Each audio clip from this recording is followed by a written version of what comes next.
Cockroach जनता party ने जंतर मंतर पर प्रदर्शन किया। जनजीव प्रदर्शन कहा गया, सरकार से अकाउंटेबिलिटी मांगी गई और उसके बाद लोगों के मन में ये सवाल उठने लगे कि क्या बीजेपी अब फिर से सत्ता में आएगी, क्या फिर से मोदी पीएम बनेंगे, क्या कुछ बड़ा होगा इस देश में। ऐसे सवाल लाजमी थे क्योंकि अभी मौजूदा समय में सोशल मीडिया पर ऐसा ही माहौल बना दिया गया है। लेकिन कहते हैं ना कि राजनीति सोशल मीडिया के ट्रेंड से नहीं लड़ी जाती बल्कि जमीन पर उतरकर लड़ी जाती है। लोगों के मत से तय होता है कि रायसीना की पहाड़ी तक का सफर कौन तय करेगा और देश की सत्ता पर कौन बैठेगा। मैं आज ये बात इसलिए कर रहा हूं क्योंकि एक सर्वे किया जाता है इंडिया टुडे और सी वोटर के तरफ से। आपको भी मालूम है कि सी वोटर असल में पॉलिटिकल सर्वे करने वाली कंपनी है।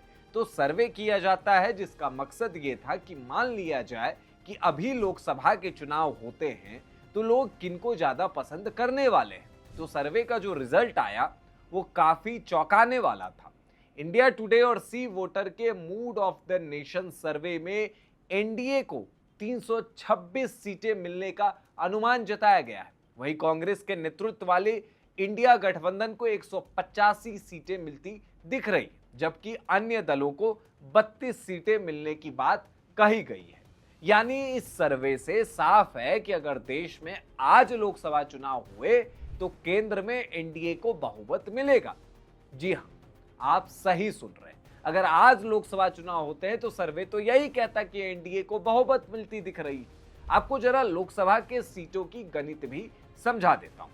लोकसभा में कुल सीटें हैं 543 और बहुमत के लिए 272 या उससे ज्यादा सांसदों का समर्थन चाहिए। तो बहुमत का तो जो आंकड़ा है उसको आराम से एनडीए पार करती दिख रही। और ये सर्वे अभी के समय में इसलिए इंपॉर्टेंट हो जाता है क्योंकि आप सब देख रहे हैं कि किस तरीके से योजना बनाकर सोशल मीडिया पर एंटी बीजेपी नैरेटिव सेट किया गया है। आपके Instagram feed anti BJP content से भर गए हैं। ऐसे समय में एक सर्वे होता है और उसमें एनडीए को सबसे ज्यादा पसंद किया जा रहा है, तो उसको लेकर यही कहूंगा कि जमीन और सोशल मीडिया की बातों में फर्क होता है। वैसे इस सर्वे में यह भी बताया गया है कि इंडी गठबंधन भी ठीक ठाक प्रदर्शन कर रहा है। वैसे अब देखना होगा कि साल 2029 के लोकसभा चुनाव में यह सर्वे कितना रिलेवेंट होता है।